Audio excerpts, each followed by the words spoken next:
Hello YouTube. In this video I'm going to introduce pessimism, specifically philosophical pessimism, which is to say we're not going to be so interested in pessimism as a personality trait or a psychological temperament, but rather certain philosophical positions which we might label pessimistic. So, what exactly is philosophical pessimism? Well, first of all, note that I can be pessimistic about some things and optimistic about other things. So I might, for instance, be pessimistic about my own personal life. I might think that my own life is bad, while still having a positive, optimistic view of other people's lives. Maybe I just got unlucky, but most people have good lives. Or I might say that I'm pessimistic about the prospects for transhumanism. I don't believe that technological enhancement is likely to significantly improve human life, but maybe I think that human life is already pretty good, so I'm optimistic about our current condition.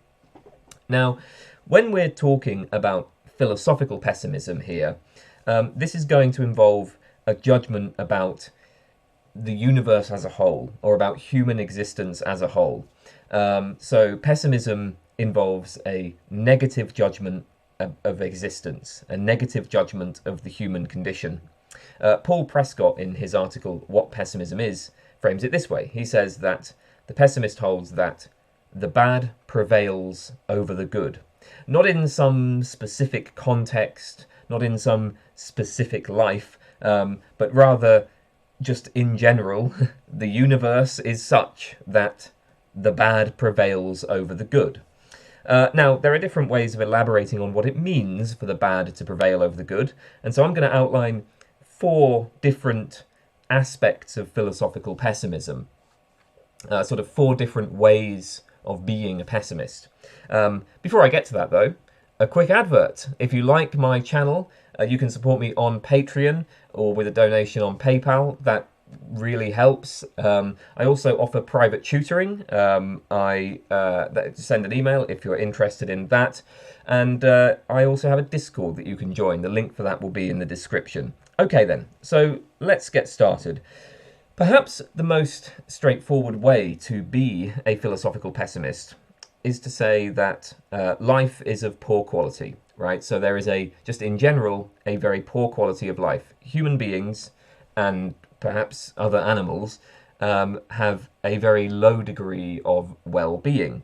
Now, there are 3 theories of well-being that are currently popular. So we don't really need to, decide which theory of well-being is correct. Pessimists can make arguments that we have a low degree of well-being according to any of these theories, but just to give you a sense of what the sort of literature says on this, according to hedonism, well-being consists in pleasurable experiences. So we measure how well a person's life goes by weighing up the pleasures and pains. According to desire satisfaction theories, well-being consists in the satisfaction of your desires. The more desires you have satisfied, the better off you are. According to objective list theories, well-being consists in realizing important goods such as love, friendship, knowledge, health, and of course pleasure and desire satisfaction will be important goods as well. Again, we don't really need to get into the details of the debate between these theories, but the pessimist will argue that, on any of these ways of looking at well-being, it's going to turn out that human life does not go very well. Pains often overwhelm pleasures, most of our important desires remain unfulfilled, and we fail to realize many of the most important goods. So consider, first of all, this question of pain versus pleasure. Well, one point we might make is that it seems plausible that the badness of the worst pains exceeds the goodness of the best pleasures. Schopenhauer vividly illustrates this by suggesting that we compare the respective feelings of 2 animals, one of which is engaged in eating the other. Presumably, it feels a hell of a lot worse to be eaten, that the badness of being eaten massively outweighs the goodness of eating. So David Benatar proposes a very nice thought experiment where he asks whether you would accept an hour of excruciating torture in exchange for an hour of the most pleasurable sensations. Surely not. I mean, that just seems completely crazy. That trade. In fact, I mean, I would suggest that I would go much further than this, right? Like, would you accept an hour of excruciating torture in exchange for 2 weeks of the greatest pleasures? I mean, even that deal strikes me as completely crazy. I'm not sure how long the bliss would need to be before I would go for an hour of torture in exchange for it, but certainly 2 weeks isn't going to be enough. So the thought is, well, pain just seems to be much more vivid, much more intense than pleasures. So even relatively short-lived pains can significantly undermine your quality of life. Unfortunately, though, pain is often not short-lived. Intense pains can continue indefinitely, whereas pleasures are short-lived. So again, Benatar notes that chronic pain is very common, but there doesn't seem to be any such thing as chronic pleasure. The best you can hope for in the long term is a kind of enduring contentment. If you are lucky, you might be in a kind of good mood most of the time. You might have a sort of feeling, just a general feeling of satisfaction with your life. But note that there are plenty of people who live with enduring discontentment and dissatisfaction. Moreover, even if you are currently content, it's easy for things to go wrong. You might lose your job, you might be diagnosed with a serious illness, your country's economic situation might change in a way that makes it much more difficult for you to afford your lifestyle. Those of us who are content live with a sword of Damocles over our heads. And contentment is often quite difficult to achieve in the first place. Even relatively modest desires are left unfulfilled. So people want to do rewarding work. They want to have a rewarding job, but many of them are coerced by economic necessity into work that they dislike. Substantial portions of a person's life might be spent grinding away in a job that is physically demanding or psychologically draining, that they feel is pointless, that only offers them enough recompense to keep their heads above water. People want fulfilling romantic relationships, but many of them are unable to find partners. Or if they are able to find a partner, the relationship can easily sour, and many people spend years trapped in relationships that make them miserable. People want to be healthy, but substantial portions of the population have chronic illnesses. There are many people struggle for decades with debilitating pain or fatigue or with physical disabilities. Then there are mental illnesses, depression, anxiety, eating disorders. At a conservative estimate, about 10 to 20% of the population can expect to suffer from a mental health problem at some point in their lives. It's probably higher than that, I imagine. That's a conservative estimate. And of course, illnesses become more likely as we age. From the early 20s onwards, even the luckiest among us begins a gradual decline, physically and cognitively. We start to suffer more pains. Injuries take longer to heal, movement becomes harder, our minds become slower, and it will be more difficult to learn and retain new information. And as we get to the end of life, there's a very good chance that we're going to suffer for potentially, maybe years from serious illnesses like cancer or heart disease. If you're one of the lucky ones, you're going to be spared that, and the best you'll get is a quick death. Everybody is guaranteed that particular fate after only a brief time alive. So, not a particularly good situation. But worse, even when our desires are fulfilled, very often we find that fulfilling our desires does not actually bring us as much satisfaction as we expect. So it's an unfortunate feature of human psychology that in many cases, attaining the object of your desire, it turns out to be an illusion. Very often, once one desire is fulfilled, all that happens is another desire springs up in its place. So, I might desire the flashy new television, but then once I get it, I have a brief period of excitement, I become accustomed to it, and then I start craving something else instead. Or, I maybe like desire a promotion at work, and I work really hard for it, and I'm frustrated, but then I get it, and I'm excited for a little bit. But again, then I just get some new desire. Desires are kind of limitless, right? Like no matter how many desires you fulfill, you can always have more desires. And so the frustration of unsatisfied desire is also limitless. So yes, again, not a very positive picture. What about other sorts of goods, other sorts of values beyond pleasures and desires? Life isn't simply a matter of pursuing pleasure and satisfying desire, so there might be other ways that we can have good lives. Well, one thing that's often considered to be constitutive of a good life is knowledge and understanding. There are epistemic goods that can make life worthwhile. Unfortunately, all human beings are in a state of profound ignorance. So just go into the average university library and ask yourself how much of what is written there you could possibly learn. 1,000 lifetimes would not be enough to learn even a fraction of it. So I've spent over a decade studying philosophy. I spend hours every day doing it. And yet there are enormous gaps in my knowledge, even of this discipline. In fact, I specialized in philosophy of science, right? There are plenty of debates within philosophy of science that I know nothing about. And moreover, the knowledge that I do acquire after a lot of toil, right, the knowledge that I acquire rapidly disappears. After I write a video, for instance, I forget 90% of it within a week. So knowledge takes a lot of toil, it's hard to get, and it rapidly evaporates. So, life is bad. It's bad on pretty much any theory of well-being that is commonly accepted, or so the pessimist says.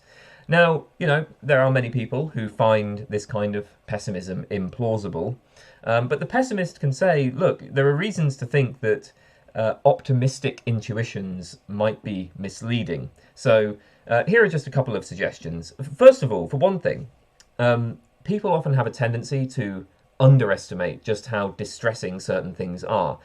People routinely underestimate the impact of psychological disorders like anxiety or depression. There's a common response is like, well, get over it, pull yourself together. When you hear a phrase like panic attack, it sounds like somebody's just being a drama queen, worrying too much about something. It's very difficult to communicate what the experience of a panic attack is actually like, but it is horrifying. It is horrifying, and I don't think I would have realized how horrifying it was unless I actually experienced it myself. So it's very easy to underestimate how negative these things are. Maybe a more familiar example of this would be something like how men and women approach dating. I suspect that men routinely underestimate the distress that women find in being constantly targeted, constantly harassed, constantly treated as a mere object of sexual gratification. And then on the other side, women routinely underestimate the sort of isolation, loneliness, hopelessness of what it's like dating as a man. So there's, it's difficult to put yourself in other people's shoes, and that makes it difficult to see just how distressing life can actually be.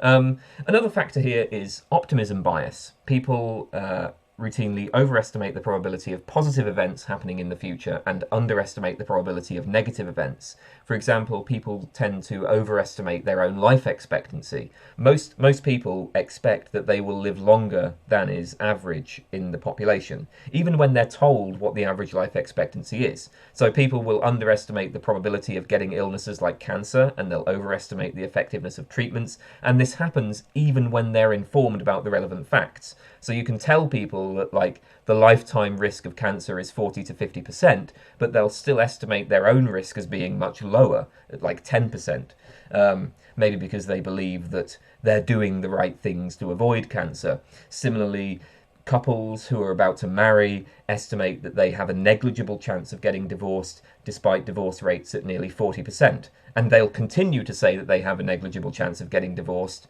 even when you tell them what the divorce rates are. People who are beginning a long-term project underestimate the time it will take to complete and how much it will cost to complete. So the point is that we have this optimism bias. We expect that our own lives will go well, and so that might lead us to expect that our own lives are going to be good. And that makes pessimism, that makes the claim that life is basically bad, seem implausible. So the pessimist will say, look, there's reasons why we have these optimistic intuitions, but when we reflect honestly on what life is actually like, it's terrible. So one type of pessimism argues that life is just of poor quality, right? There's more bad than good in life. But suppose that there was a greater quantity of good than bad. We might still think that the good does not outweigh the bad, that the good does not make the bad worth it. And this brings us to a sort of second approach to pessimism. So consider two worlds, right? On the one hand, we have a utopia in which millions of people are delightfully happy. But this utopia is somehow built on the endless torture of a single person. There's just like one person, a bunch of wires hooked up to them, torturing them endlessly. Their pain is somehow sustaining the pleasures of everyone else in that society. World 2 is an empty world. Nobody exists. Now, if you were given the choice of creating either this utopia or that involves the torture of a single person or an empty world, which one would you choose? Well, I mean, this is going to depend on your general moral theory, but many people might well choose to create the empty world, right? They might think, no, like you can't torture a person in order to bring pleasure to others. The pleasure of millions is not worth the cost of torturing even a single person. So this is a scenario where it might seem intuitive to say, look, even though there's a greater quantity of pleasure in World 1, the quantity of pleasure is far greater than the quantity of suffering, but still, this is a world where the bad prevails over the good, because the suffering in this world makes it so that world is not worth it, right? It would be better for that world if that world had never come into existence. It would be better to have an empty world than a world in which a utopia is built on the torture of a single person. Again, not everyone's going to agree with that. If you're a utilitarian, you're probably not going to agree with that. But I suspect a lot of people will get the intuition here. So the second approach to pessimism can be framed like this. Nothing can be better than an empty world, and our world is worse than an empty world. The pessimist who affirms the poor quality of life is sort of merely contingently pessimist, right? Like if life was of significantly higher quality, then maybe existence would be worthwhile. But pessimists might argue that our world would be worse than an empty world, and it would be better never to have been brought into existence, even if our world was a utopia. So most famously, David Benatar. Benatar's asymmetry argument is probably the most famous example of this. I could do, this would take a whole video to go into any detail on, but basically Benatar says that there is a crucial kind of asymmetry between pleasure and pain, which makes it so that it's always going to be better never to be brought into existence. So this is how it works. The presence of pain is bad. The presence of pleasure is good. The absence of pain is good, even if this good is not enjoyed by any particular person, right? So even if there's nobody around to enjoy the absence of pain is still good. The absence of pleasure is not bad unless there's somebody for whom the absence is a deprivation. So one way to look at this is with this kind of chart, this payoff matrix. So Benatar, so we have if X exists, right, then the presence of pain is bad and the presence of pleasure is good. If X does not exist, then the absence of pain is good and the absence of pleasure is not bad. So when somebody exists, you've got some good stuff and some bad stuff. If somebody doesn't exist, you've just got a bunch of good stuff. It's just good, right? And there's not any bad stuff.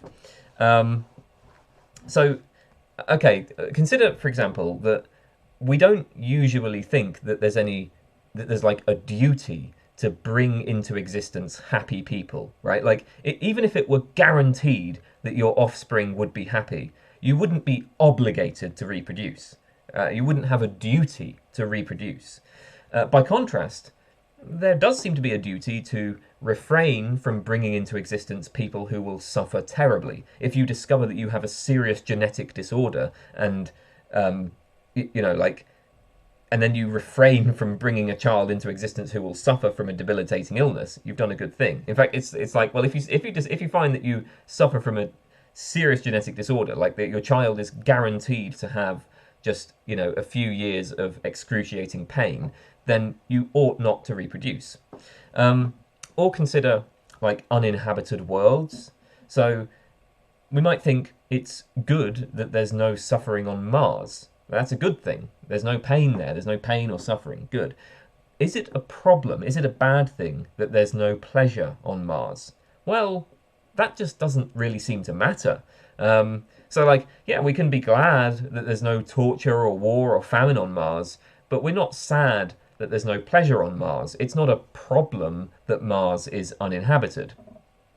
Okay, so if we accept this asymmetry claim, then coming into existence is always a harm. By bringing a person into existence, that person is guaranteed to suffer a little, and that's bad, right? Like if a person exists, the pain is bad, the pleasure is good. But if they're not brought into existence, they're not going to miss the pleasures of their life. They're not going to miss anything because they don't exist. So the absence of those pleasures will not be bad. If a person does not exist, the absence of pain is good, the absence of pleasure is not bad. So we get the result that it's always going to be better never to come into existence. Unless, of course, I suppose you could be absolutely guaranteed that there would be no pain whatsoever on coming into existence. But that's not something we can ever guarantee. A similar idea is expressed by Christophe Verhege. I'm probably not pronouncing that right, but that guy, in his article, A Pareto Principle for Possible People. So, most people would agree that an unsatisfied desire is pro tanto a bad thing, right? In general, it's bad when a person's desires are frustrated. But there are two alternatives to having an unsatisfied desire for P. So in one case, a person desires that P, and then they acquire P, so their desire is satisfied, right? So one case is you have the satisfied desire for P. In the second case, the person just never desires P. Now, Verhege argues that neither of these is preferable. So having a desire for P and acquiring P does not make you any better off than the person who simply doesn't desire P in the first place. So suppose that somebody induces in me the wish to have a Ferrari, and then I get a Ferrari. Am I better off than I would have been without ever having had this wish in the first place? I mean, it's hard to see why.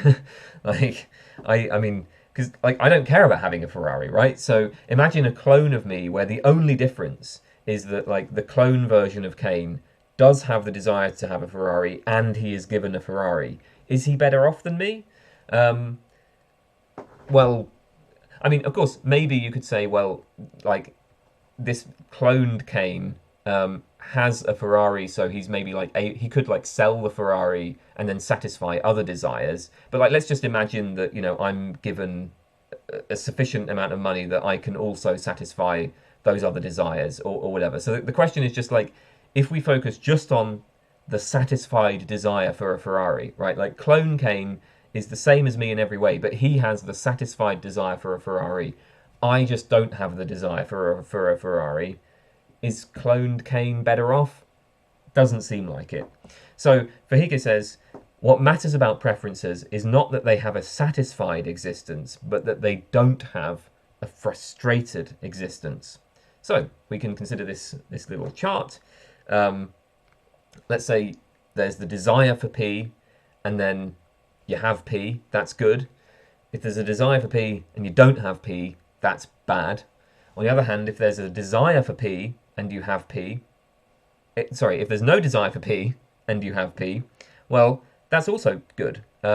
So note here that to have no desire for P, that's not to say that there's the desire for not P, right? Like you could just have no preference one way or the other. So there's no desire for P and you have P. That's fine. You don't care about P one way or the other.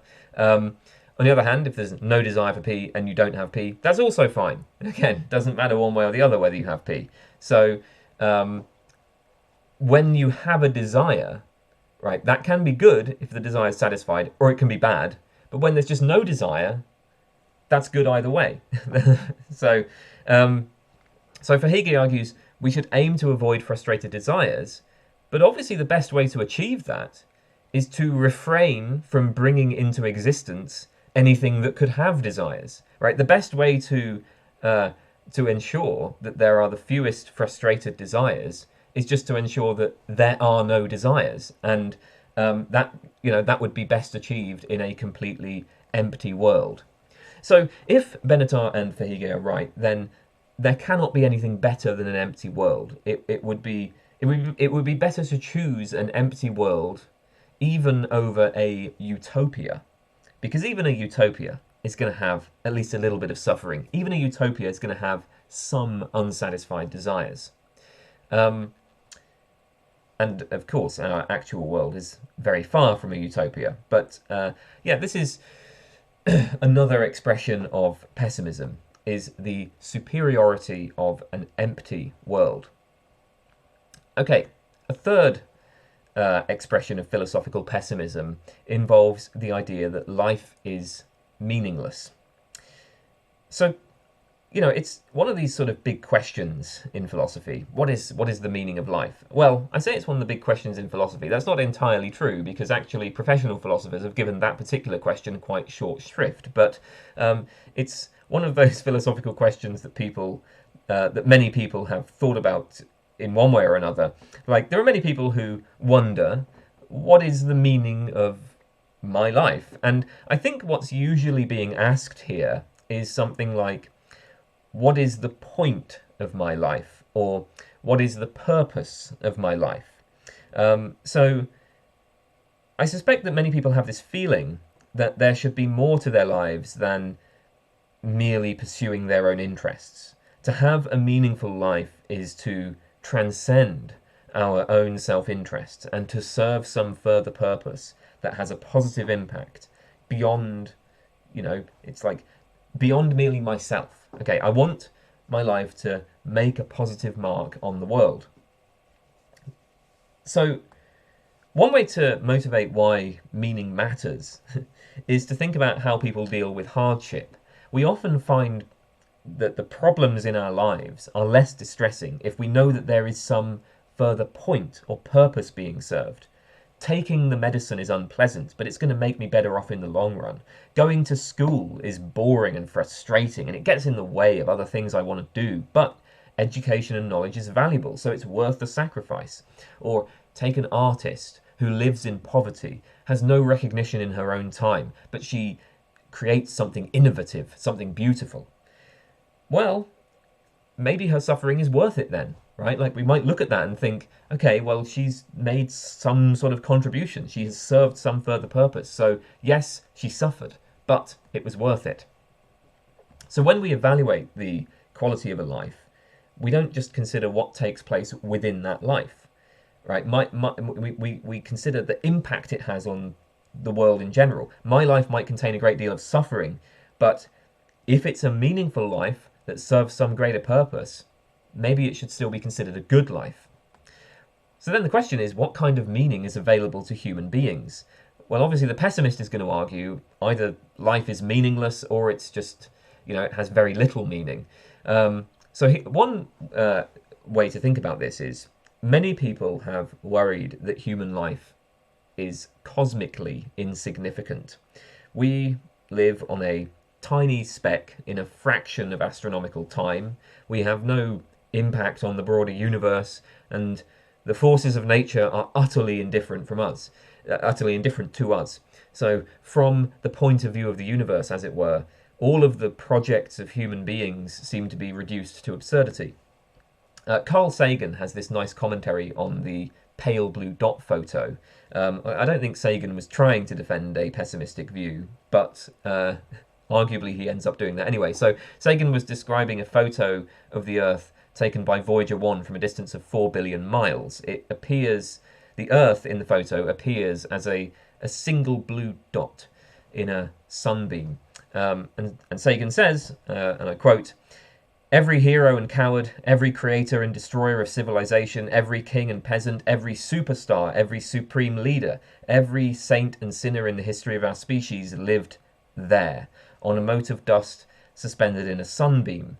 The Earth is a very small stage in a vast cosmic arena. Think of the rivers of blood spilled by all those generals and emperors, so that in glory and triumph they could become the momentary masters of a fraction of a dot."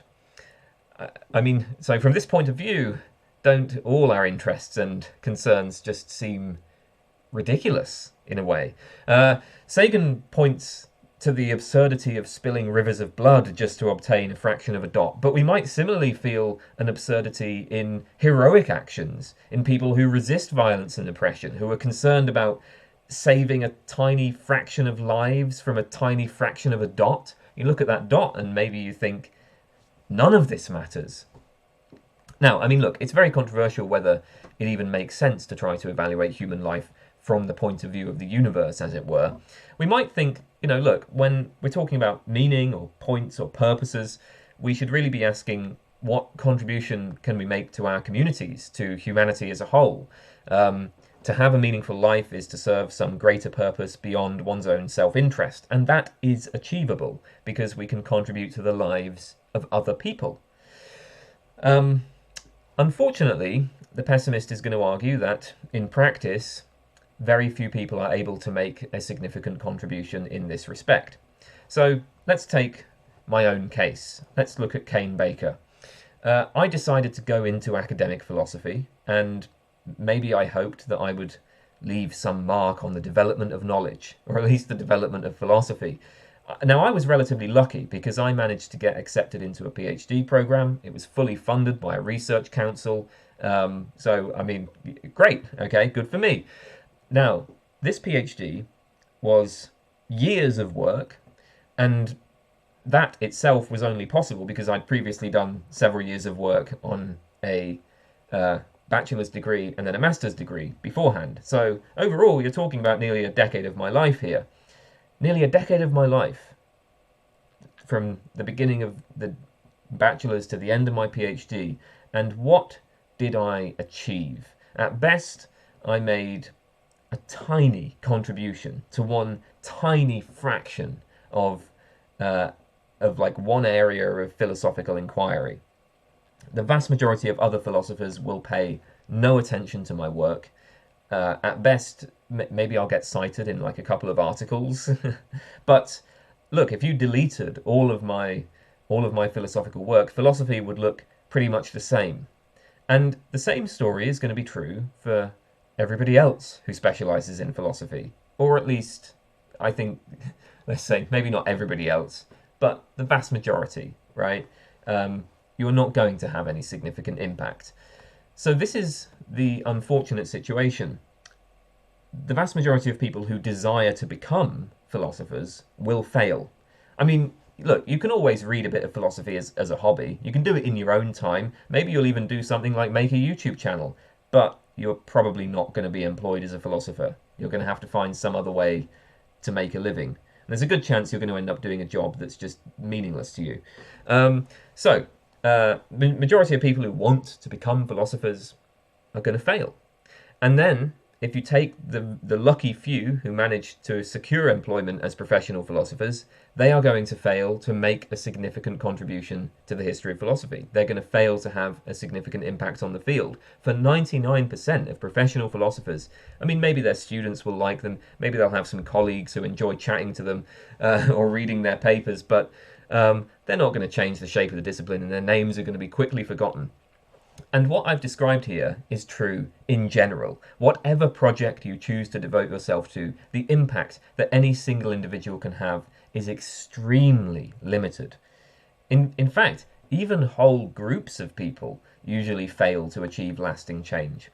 Just consider the history of political revolutions and consider how revolutionaries fail to achieve their utopian goals even when they succeed in acquiring power. There was once a period during the 20th century when almost 1/3 of all countries in the world were at least nominally Marxist. Needless to say, they all failed. They failed to bring about the communist utopia. For one reason or another, whether it be due to external interference or whether it's because the Marxist project is doomed in principle, the attempts to establish Marxist societies fell very short of their goals. So, the pessimist might well grant that, yeah, okay, maybe meaning is available in some sense. Maybe there can be, some point or purpose served, but in practice, most people's lives are not going to be particularly meaningful. Most of the striving and suffering in your life is just pointless. It's not going to serve any significant greater purpose. Okay then, a fourth strand of pessimism is the rejection of progress. So there's a common picture of human history that treats history as progressive. In the beginning, the life of most humans was, as Hobbes once put it, solitary, poor, nasty, brutish, and short. Hunter-gatherers lived at subsistence levels. They were able to acquire just enough to survive, but they rarely accumulated any surplus goods. Most people died in childhood. Illnesses and injuries would go untreated. They lived at the mercy of the elements. There were no laws constraining anybody's behaviour, so there was constant violence. This is the picture.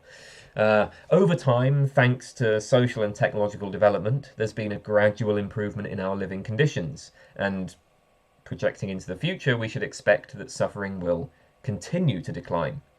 As John Stuart Mill once said, "In every century, progress is made. No one can doubt that most of the great positive evils of the world are in themselves removable, and will, if human affairs continue to improve, be in the end reduced." It is within our power to transform social and political conditions in ways that will significantly ameliorate the sufferings that we see today. The pessimist, by contrast, sees society as failing to improve and unlikely to improve much in the future. The pessimist denies that there is any trend of progress, that there is a general trend across human history of progress. So let's take, for instance, the transition in the Neolithic Revolution from hunter-gatherer life to agriculture. It is not at all obvious that the development of agriculture was actually an improvement, that human welfare improved. In fact, there's pretty good evidence, I think, that life expectancy fell during the Neolithic period when humans transitioned to agriculture and domestication. There are several reasons for this. So, first of all, with the development of agriculture, humans were able to produce a greater quantity of food, but it seems to have been of much lower quality. So what happened is that the sort of diet that people had changed. People became dependent on just a few sources, with the primary diet being reduced to grains, and this resulted in malnutrition. Nutritional deficiencies.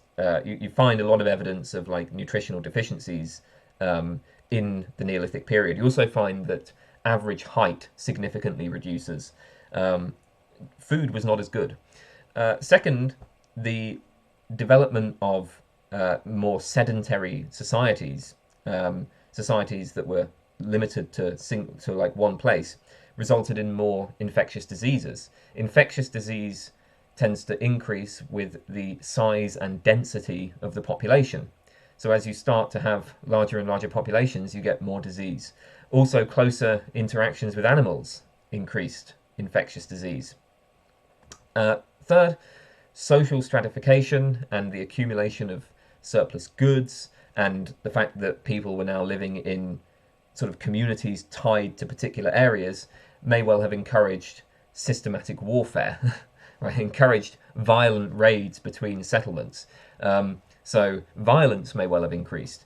So, I mean, again, these points are open to debate, but it's not at all obvious that that with the Neolithic Revolution, we saw a uniform increase in human welfare. It's not obvious that this was progressive. A lot of archaeologists and anthropologists would dispute the progressivist picture here. What about modern technology? I mean, clearly modern technology has provided us with a great many luxuries. One obvious problem with modern technology is that it's not at all clear that it's sustainable. So we currently face severe environmental problems: climate change, ocean acidification, massive biodiversity loss, topsoil depletion, accumulation of microplastics. I mean, all of these problems are such that they could well lead to reductions in our living standards.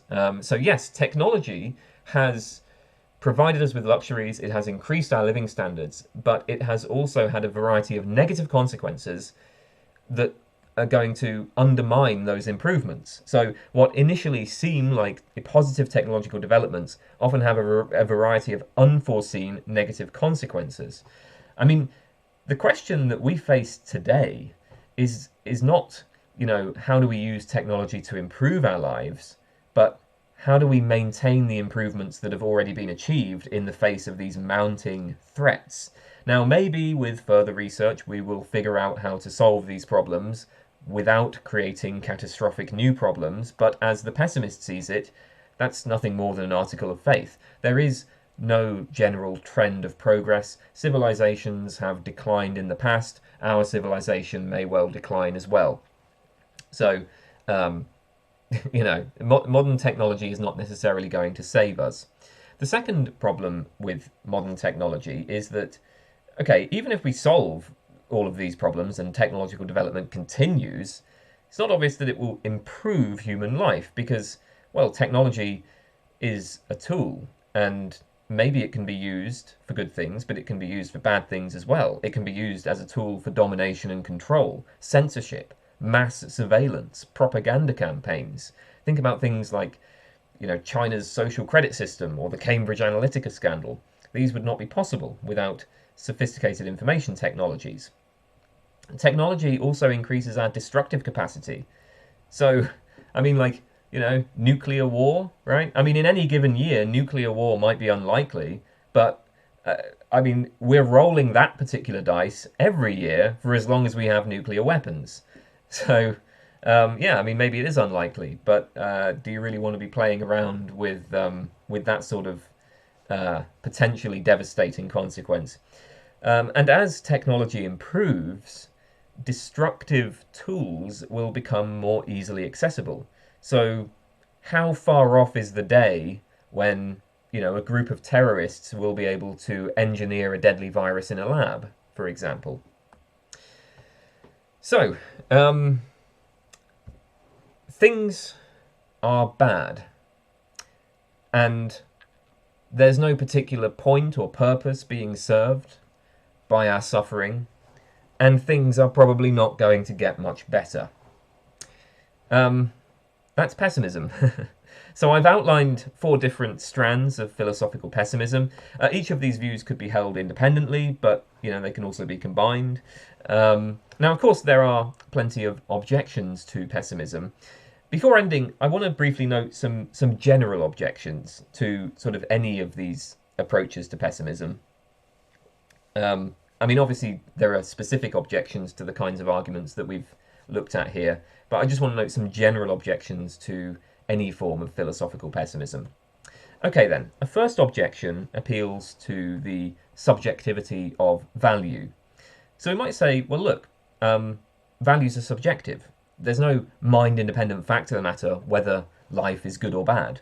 If I think that life is going well, then it is going well from my point of view.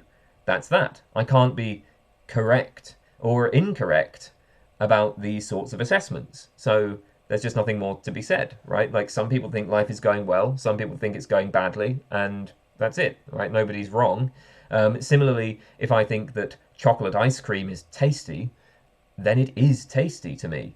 There's no there's no serious philosophical debate to be had here, right? Some people don't like chocolate ice cream, some people do like it, so it is with life.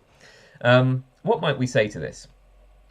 Well, first of all, I mean, many philosophers will just deny that values are subjective. Actually, the majority of professional philosophers are realists about value, so they think there really is a fact of the matter whether life is going well or badly. I might judge that it's going well, and I might be mistaken. But let's grant subjectivism about value for the sake of argument. Even on a subjectivist view, it seems that it is still possible to make errors with respect to value judgments. So let's say that I hold that, what's valuable is pleasure. I'm a hedonist. I think it's good to maximize pleasure and minimize pain. The value of life is judged by weighing up pleasures and pains. Now, I'm not a realist about this, right? Some people think there are things of value beyond pleasure. They're not making any error, but for me, all that matters is pleasure. Now, if this is my view, the question then becomes a descriptive, like there's a descriptive matter that we have to settle, which is, well, how much pleasure and pain is there, right, over a lifetime? And that's something that I can be right or wrong about, because I might significantly overestimate how much pleasure life contains. So then I erroneously conclude that per my values, life is going well. So the subjectivity of values does not really offer any escape from the pessimist's arguments, because the pessimist can argue that by your own subjective standards, the bad prevails. A second concern is that pessimism leads to defeatism. So the pessimist thinks that life is bad, no matter what. Life is bad, it's going to remain bad. There's little we can do to alleviate the sources of suffering. Progress is unlikely, and anyway, even if we did commit ourselves to some, project of improving humanity, it's all meaningless anyway, right? So why bother? Why bother trying to improve anything? It seems like the pessimist is just going to give up, right? So paradoxically, the pessimist becomes unresponsive to suffering. All she can do is just resign in defeat. Okay, so what might we say in response to that? Well, I mean, we might say, look, pessimism would entail this kind of defeatism only if it refrained from judging that some lives and some social systems are better or worse than others. But the pessimist does not need to deny that, right? Like, you can hold that life in general is bad, while also holding that some lives are better than others, and that it's worthwhile to fight for the best you can get. So, you can hold that there's no general arc of progress over history, while still noticing that there can be local changes for better or worse. The life of an average middle-class person in the modern UK is bad, but it's better than the life of a peasant from the Middle Ages, and both of these are far better than the life of a Jew in a Nazi concentration camp.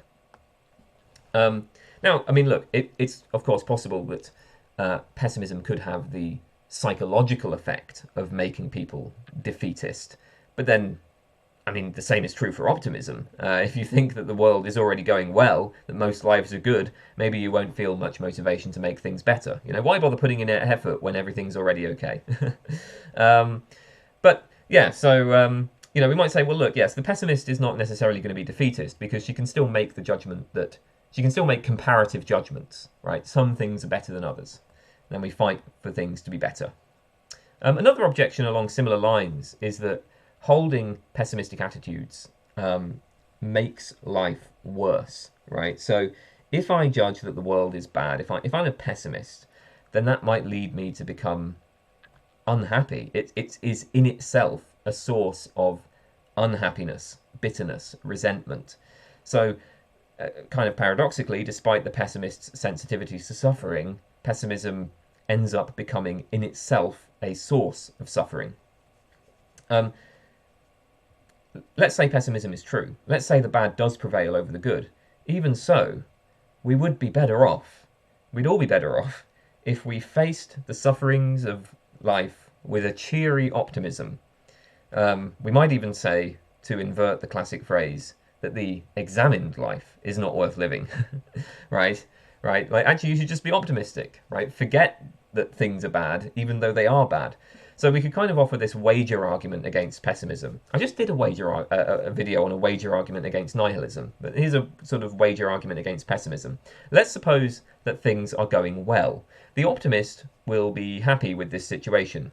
She will expect that things will continue to go well. It confirms her optimistic views. The pessimist, on the other hand, is going to see this as a lucky break that isn't likely to last. The pessimist is going to worry that things are going to start going badly soon, right? So the pessimist does not see good things in her future, right? Even though things are good right now, she does not anticipate good things in the future. So she's going to be potentially quite stressed and worried.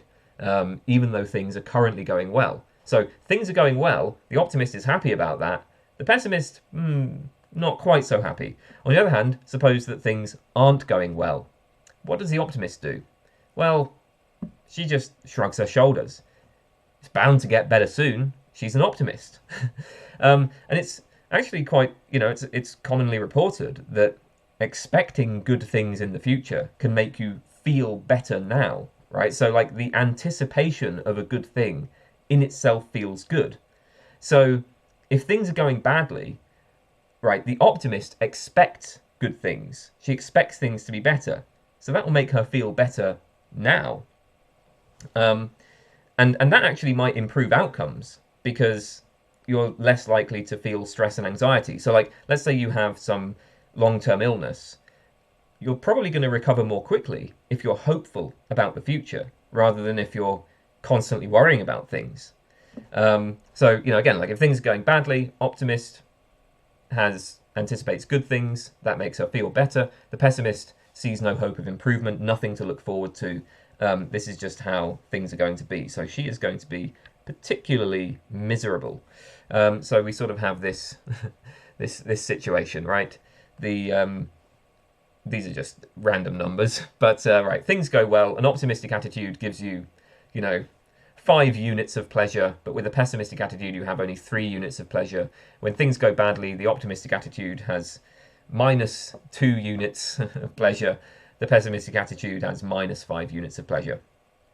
So that's the general idea, right? Like with a pessimistic attitude, you're always going to be worse off. There are a couple of things that we might say in response to this. So a first response is, well, look, we're trying to evaluate a philosophical position here. When we're doing philosophy, we are asking ourselves which position is actually true, or at least which position is best supported by the arguments. Now, maybe we're better off not knowing the truth. That's a practical question, but that's not the question we're asking. We're asking, what's the truth? Right? We're not asking which position would make us better off if we believed it. A second response, though, is remember that pessimism in this context is a philosophical position. The philosophical pessimist holds the view that, in general, the bad prevails over the good. Now, I could hold this philosophical position while still being optimistic about my own life, because I could just irrationally assume that I am special, that I will be lucky, that things will go well for me specifically. Indeed, it seems that this is what people already do. As we noted when discussing optimism bias, even when you inform people that the lifetime risk of cancer is 40 to 50%, they continue to assume that they have a much lower risk. When you tell married couples the probability of getting divorced, they continue to assume that their own risk of divorce is much lower. So you can know the facts, you can know all of the relevant information, but continue to be optimistic. So yeah, I mean, it may well be that pessimistic attitudes make life worse, but it's not clear that philosophical pessimism makes life worse, because you can hold pessimism as a philosophical position while still having a perhaps irrationally optimistic attitude about your own life. In which case, you'll have the benefits of optimism. So there we go. That's pessimism. Philosophical pessimism. And that's it for today. Hope you found that interesting, and I will see you in the next video. Goodbye, everybody.